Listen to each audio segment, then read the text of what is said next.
Irmão, se eu perguntasse quem, depois de Jesus Cristo, na tua opinião, fez mais pelo reino de Deus na terra? Quem, na sua opinião, fez mais pelo reino de Deus na terra depois de Cristo?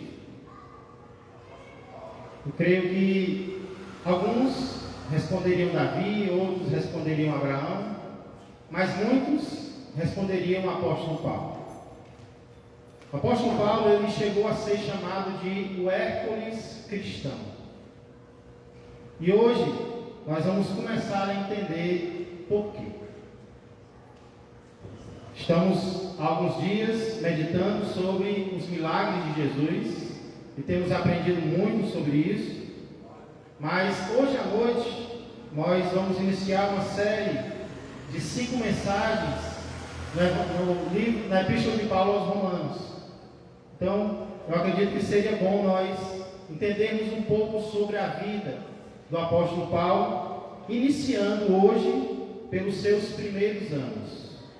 Como foram os primeiros dias do apóstolo Paulo? Ele mesmo conta um pouco lá no livro de Atos, capítulo de número 21. Livro de Atos, capítulo de número 21.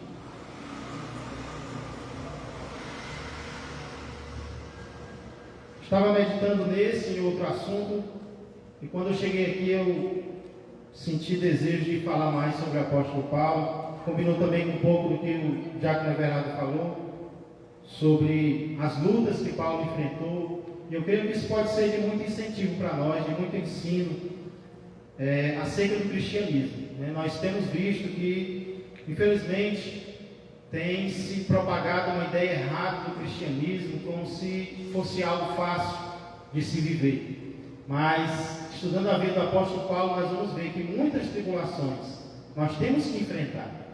E quanto mais próximos da vontade de Deus nós estivermos, muitas vezes mais dificuldades, mais provações nós vamos ter que enfrentar.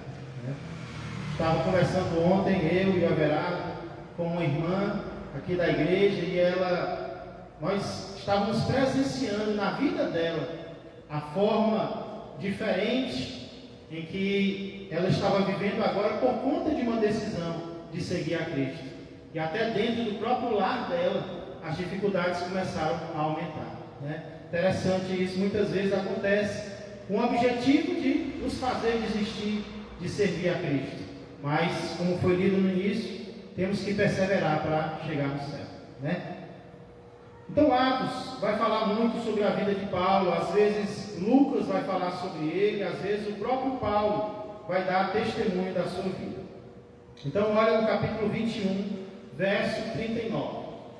A Assembleia de Deus, a CPAD, está lançando uma revista sobre a vida de Paulo para esse trimestre. E eu até adquiri essa revista, mas eu confesso que eu não gostei muito, porque ela fala por assuntos do apóstolo Paulo. E eu senti o desejo de falar cronologicamente, ou seja, à medida que o tempo foi passando, o que foi acontecendo com a vida de Paulo, eu creio que dá para a gente aprender um pouco mais. Então, como foram os primeiros anos de Paulo? Ele mesmo diz aqui em Atos 21 e 39. Vou contar com a participação de vocês. Qualquer acréscimo, qualquer pergunta, fiquem à vontade, tá bom? Respondeu-lhe Paulo. Vamos começar no 37 para a gente entender melhor. E quando Paulo ia sendo recolhido à fortaleza, disse ao comandante, essa é uma das perseguições que ele está enfrentando, Disse ao comandante: é-me permitido dizer-te alguma coisa? Respondeu ele: sabes o grego? Não és tu, porventura, o egípcio, que há tempos sublevou e conduziu ao deserto 4.000 sicários? O comandante confundiu Paulo com um egípcio. Verso 39, respondeu-lhe Paulo: eu sou judeu, natural de Tarso, cidade não insignificante da Cilícia, e rogo-te que me permitas falar ao povo. Antes de continuarmos, vamos orar mais uma vez. Santo Deus e amado Pai, obrigado, Senhor, pela Tua palavra. a qual acabamos de ler, Pai, na qual vamos meditar, crendo que ela é a Tua palavra, que ainda hoje, Senhor, é viva e eficaz, e ainda hoje, Senhor, fala aos nossos corações. Pai, ao investigarmos o testemunho deste homem a quem o Senhor chamou e a quem o Senhor usou, nós queremos, Pai, primeiramente glorificar ao Senhor, que chama pecadores para Te servir e transforma esses pecadores. Nós também queremos, Senhor, Te louvar, porque o mesmo nós cremos, em uma medida maior ou menor, pode acontecer nas nossas vidas. Que os nossos corações sejam fortalecidos diariamente por meio da Tua palavra. É o que eu peço e agradeço em nome de Jesus Cristo. Amém e amém. Primeira informação que nós temos aqui é o nome desse personagem. Aqui diz: respondeu-lhe Paulo. Paulo ainda hoje é um nome muito comum, muito usado. Com certeza você conhece aí uns 10 Paulos, né? O que significa esse nome? Quem sabe? Paulo. Muito bem. Eu fiquei impressionado, irmãos. Paulo significa pequeno ou de pequena estatura. Nós podemos conjecturar por que Paulo recebeu esse nome ao nascer, né? É bem possível que ele tenha nascido pequeno. É bem possível que os seus pais, ao olharem para ele ao nascer, ele não tinha exame antes para saber o sexo, sabia depois que nascia. É bem possível que ele tenha nascido raquítico, pequeno, frágil, e por isso seus pais colocaram esse nome dele, sabendo o significado, né? Já que ele nasceu pequeno, de pequena estatura, vamos colocar o nome dele de Paulo. E de fato a tradição, ela descreve Paulo como um homem baixo, muitas vezes careca e de pequena estatura. Não podemos ter certeza se foi por isso que colocaram esse nome dele, mas é uma possibilidade. O que nós podemos ter certeza é que um homem cujo nome significa pequeno tornou-se um gigante, espiritualmente falando. Muitas vezes o que nós recebemos ou o que nós somos fisicamente ou perante os homens não condiz com aquilo que nós somos perante Deus. Então os homens, eles desprezam a igreja, mas nós sabemos que a igreja é valiosa, é preciosa aos olhos do Senhor. Então um homem de nome Paulo, que significa pequeno, de pequena estatura, tornou-se um gigante no reino de Deus. Aí ele continua: eu sou judeu, natural de Tarso, cidade não insignificante da Cilícia. Não insignificante é uma forma de dizer importante. Então essa cidade de Tarso, de fato, dizem os historiadores, era um importante centro comercial e intelectual do Império Romano daquela época. Então Paulo nasceu em Tarso, uma cidade da Cilícia, que era um centro comercial, que era um centro intelectual. Paulo nasceu, então, em uma cidade próspera, uma cidade importante daquela época. Isso é confirmado no capítulo 22, verso 3. Paulo vai repetir onde nasceu, mas ele vai dar uma informação a mais. Olha, Atos 22 e 3. Eu sou judeu, agora ele está falando ao povo. Começar do verso 1. Irmãos e pais, ouvi agora a minha defesa perante vós. Quando ouviram que eles falavam em língua hebraica, que é a língua do judeu, guardaram ainda maior silêncio. Paulo falava muitos idiomas. E continuou: eu sou judeu, nasci em Tarso da Cilícia. Isso nós já vimos. Agora olha o que ele acrescenta: mas criei-me nesta cidade. Que cidade é essa? Em qual cidade Paulo diz que foi criado? Olha o capítulo 21, verso 17.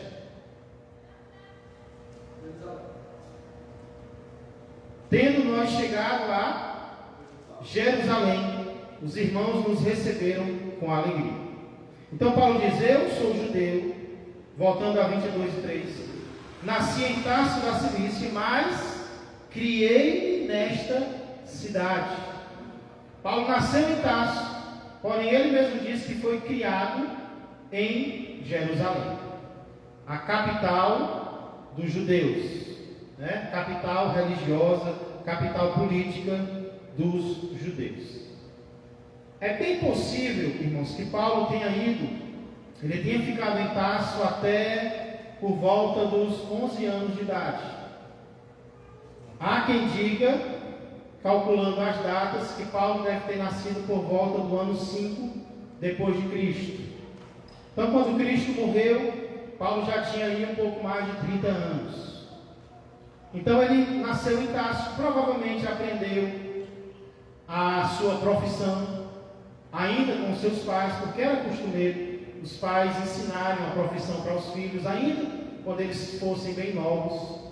E aí, por volta dos 12 anos, ele foi para a cidade de Jerusalém para ali estudar um pouco mais, se aprofundar na religião dos seus pais. E ele continua: e aqui fui instruído aos pés de Gamaliel. Gamaliel, irmãos, na época de Paulo, era um dos rabinos, se não o mais famoso de todos. Gamaliel era um grande instrutor, né? Um grande mestre, um grande rabino da sua época. Então, quando Paulo disse isso, os judeus que o escutavam já devem ter ficado admirados. Então, ele foi instruído por Gamaliel, o grande Gamaliel. Atos fala sobre ele, Lucas fala sobre ele aqui em Atos. Volta comigo aí para o capítulo 5. Olha como esse homem era respeitado, né? Como esse homem era ouvido. Atos, capítulo de número 5.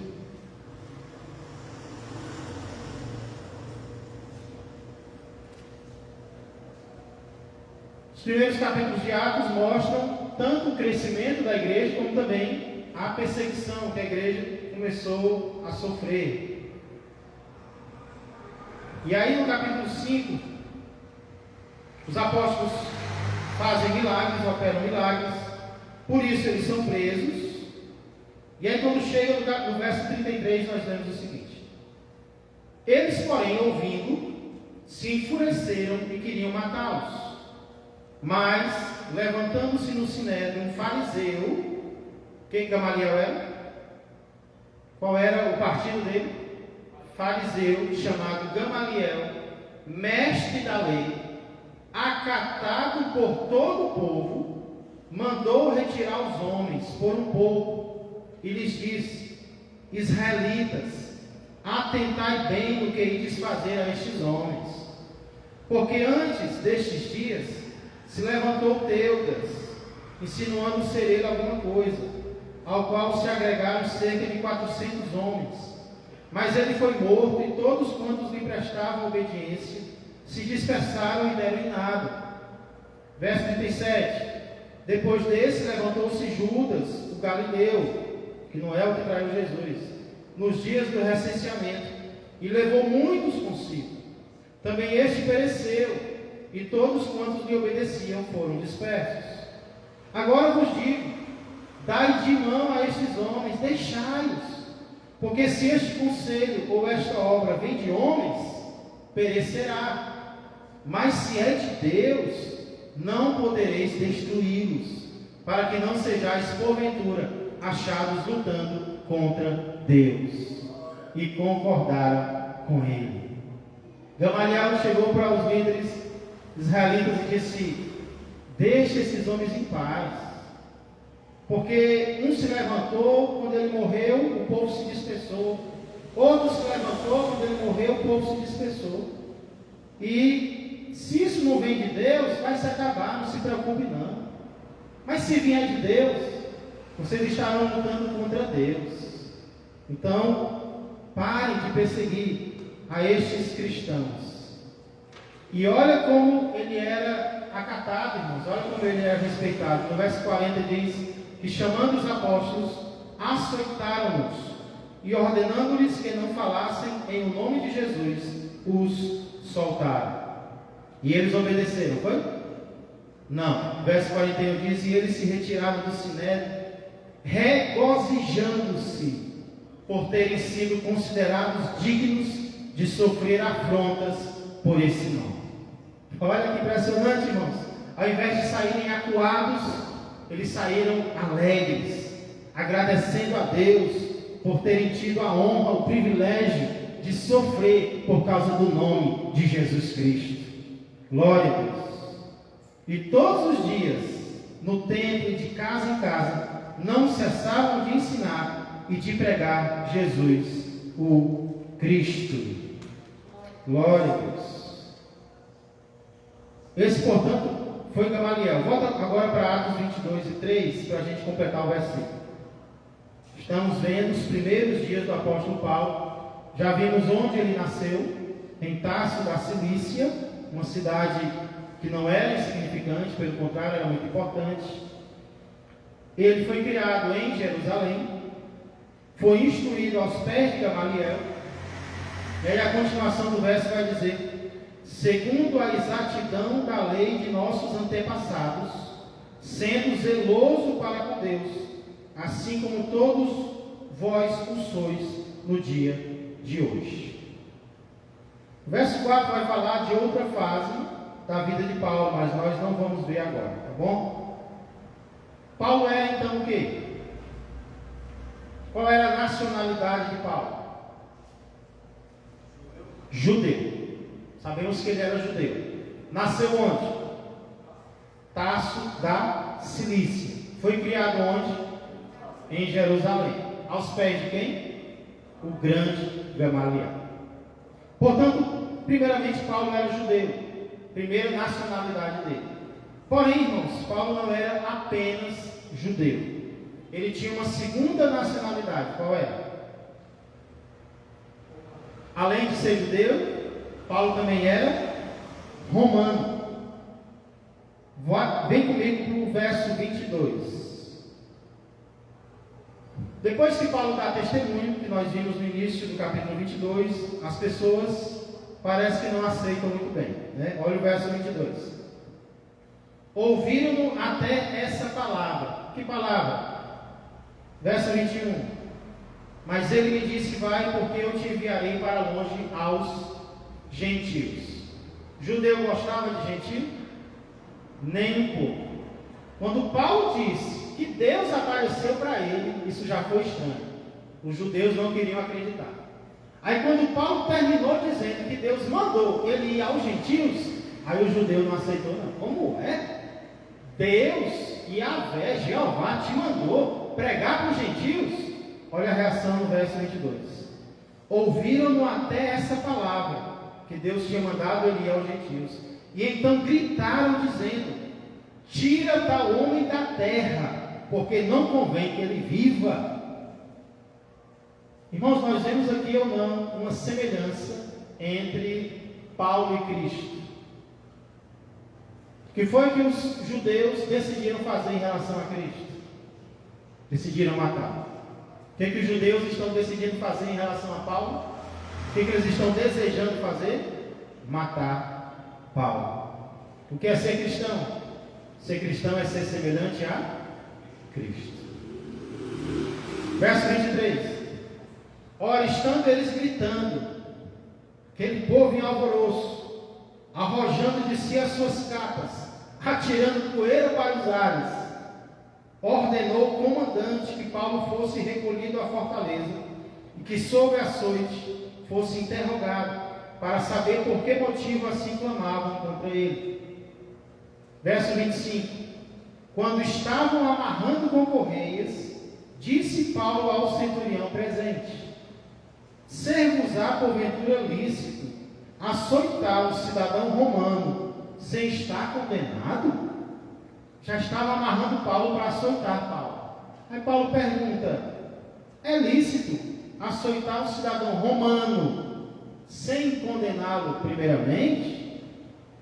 Ouvindo isto, o centurião procurou o comandante e lhe disse: que estás para fazer? Porque este homem é cidadão romano. Irmãos, ser cidadão romano naquela época trazia, não quer dizer que a pessoa era intocável, não, mas trazia alguns privilégios a essa pessoa. Ela não poderia ser maltratada, ela não poderia ser açoitada, por exemplo, sem primeiro ser julgada e condenada. Então existia algo que o fato de alguém ser romano protegia esse alguém. E aqui Paulo está dizendo para o centurião que ele é o quê? Romano. E aí o centurião vai com medo dizer para o comandante: ei, você vai açoitar ele? Ele disse que é romano. Verso 27. Vindo o comandante perguntou a Paulo: dize-me, és tu romano? Ele disse: sou.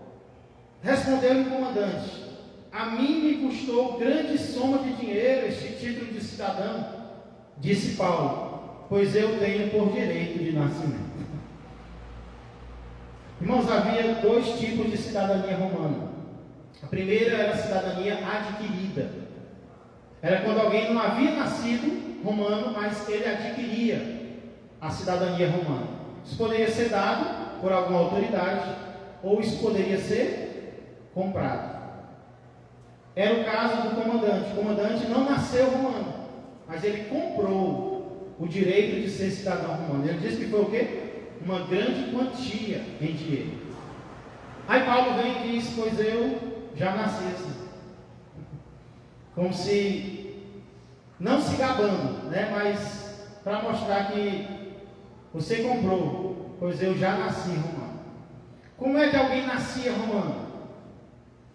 Duas coisas eram necessárias. Primeiro, ele ser filho de pai romano.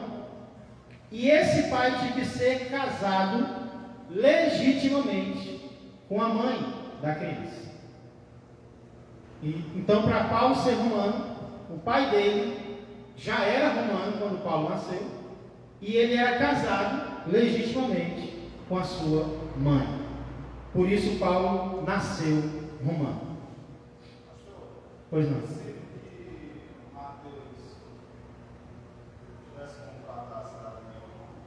É possível que Mateus tivesse comprado a cidadania romana. Creio que sim, é possível, Alessandro. Embora ele nunca faça referência a isso, né? Como Paulo faz. Talvez porque foi necessário. Impossível não é. O que nós não vemos eu não lembro de nenhum detalhe de Mateus dizendo que era. Mas, pelo menos trabalhar para os romanos ele trabalhava, né? Não sei se eles exigiam que ele fosse romano para trabalhar para eles, comprar ou não. Mas é algo a se pesquisar, algo interessante a se pesquisar. Então, como eu disse, isso trazia regalias, isso trazia privilégios para quem era romano, era uma proteção, e nós vemos que isso realmente aconteceu. Olha o verso 29. Imediatamente se afastaram os que estavam para o inquirir com açoites. O próprio comandante sentiu-se receoso quando soube que Paulo era romano, porque o mandara amarrar. No dia seguinte, querendo certificar-se dos motivos porque vinha ele sendo acusado pelos judeus, soltou e ordenou que se reunissem os principais sacerdotes e todo o sinédrio, e mandando trazer a Paulo, apresentou perante eles. Irmãos, essa cidadania romana, como nós vemos aqui, trouxe uma espécie de proteção para Paulo. Protegeu de ser açoitado, de sofrer. E em outras ocasiões, trouxe proteção para a igreja. Paulo usou isso como proteção para a igreja, para os discípulos, muitas vezes. Ok? Vamos agora, para encerrar, lá para mais um texto que fala sobre os primeiros dias, ou primeiros anos de Paulo, que é Filipenses, capítulo 3, verso de número 5. Filipenses 3 e 5.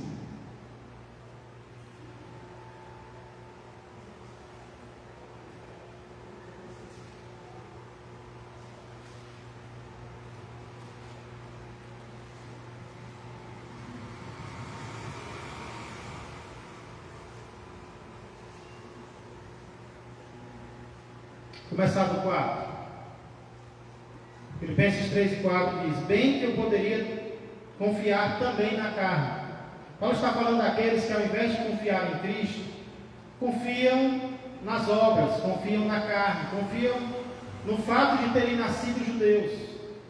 Nós sabemos que na época de Paulo existia um debate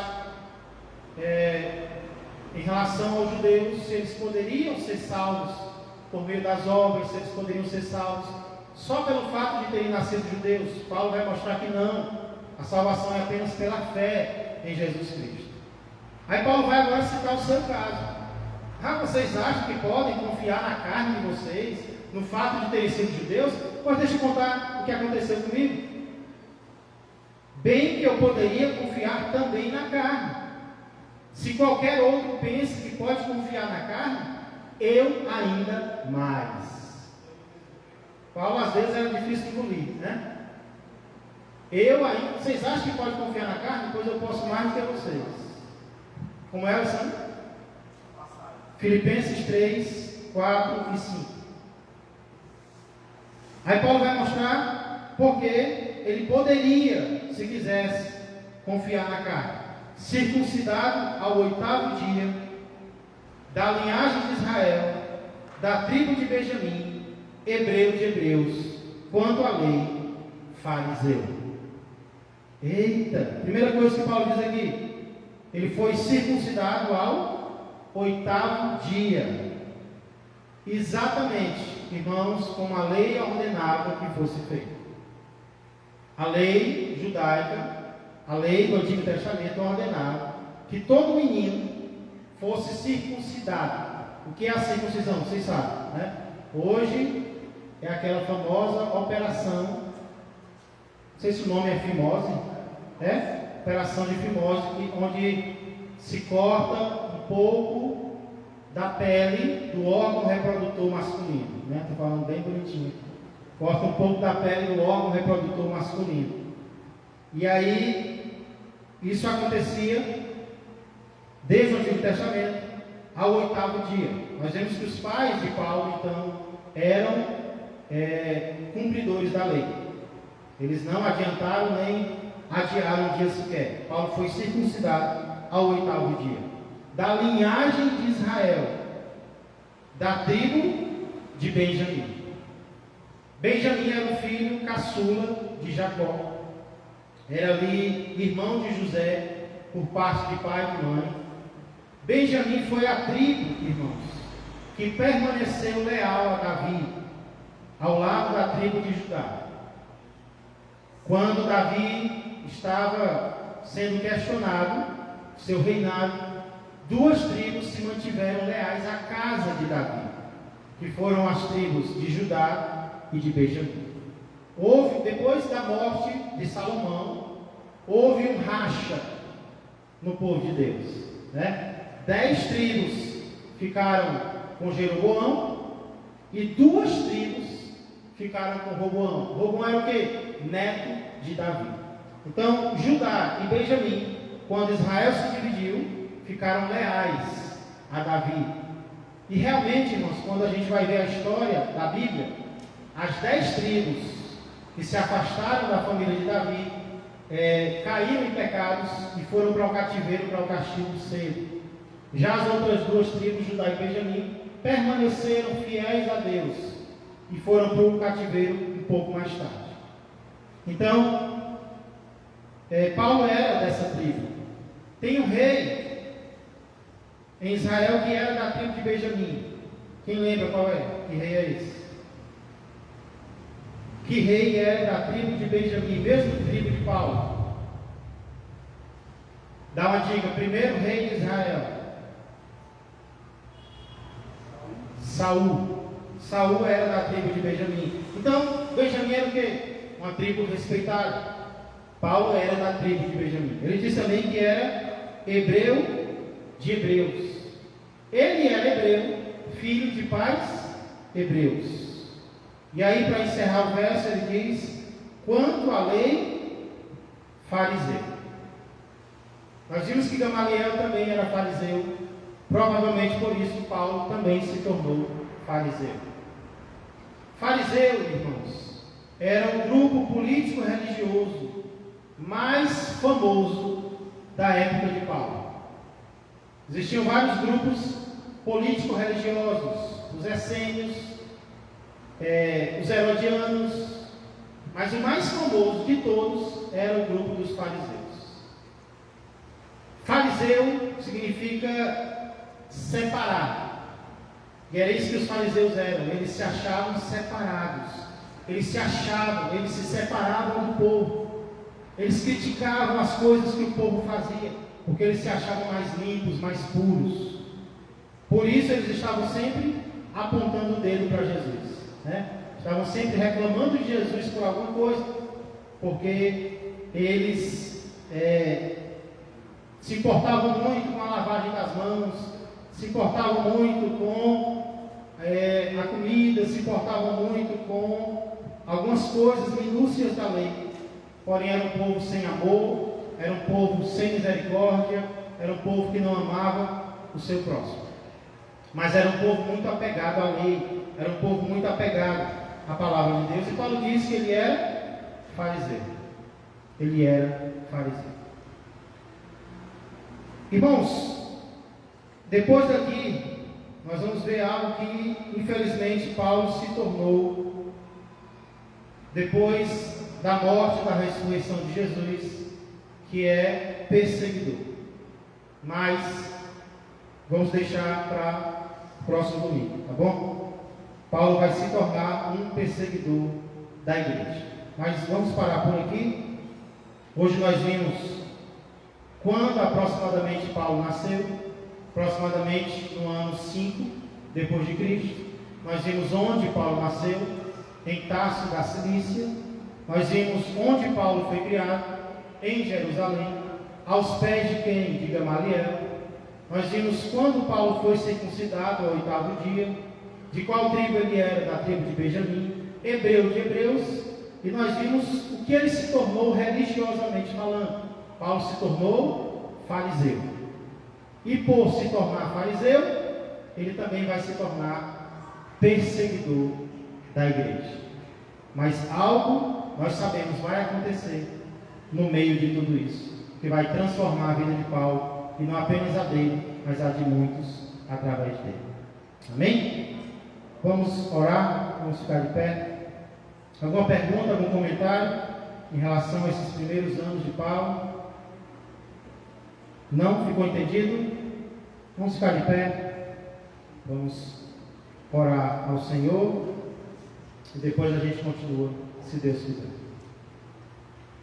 Senhor Deus e amado Pai, quero agradecer pela Tua Palavra, agradecer, Pai, pelo que ela nos revela acerca do nosso Salvador e também, Pai, daqueles a quem Ele salvou, que servem, Senhor, de espelho para nós. Sabemos que na Bíblia existem espelhos negativos, espelhos que não devemos imitar, mas também existem espelhos positivos, Pai, atitudes boas, atitudes recomendáveis, atitudes que podemos e devemos imitar. E eu creio que muitas delas, Senhor, nós vamos aprender do apóstolo Paulo, pois ele mesmo disse: sede meus imitadores, como eu também sou de Cristo. Que possamos olhar para Paulo, Senhor, como alguém que foi transformado pelo Senhor, não alguém perfeito, porque perfeito somente o nosso Salvador, mas alguém que foi tocado, alguém que foi chamado e aceitou o chamado do Senhor para a sua vida, assim como nós também podemos e devemos aceitar o chamado do Senhor para nós. Já vai edificando os nossos corações, já vai fortalecendo a nossa fé para a honra e glória do Senhor. Entregamos o restante deste dia e o culto logo mais à noite, Pai, culto de ceia, inclusive, que possamos relembrar do Teu sacrifício, do Teu amor demonstrado a nosso favor. É o que eu peço e agradeço, em nome de Jesus Cristo. Amém e amém. Que a graça do Senhor Jesus, que o amor do Pai e que a comunhão do Espírito Santo permaneçam e cresçam mais e mais na vida e na família de todos vós. Um ótimo dia a todos, que Deus os abençoe.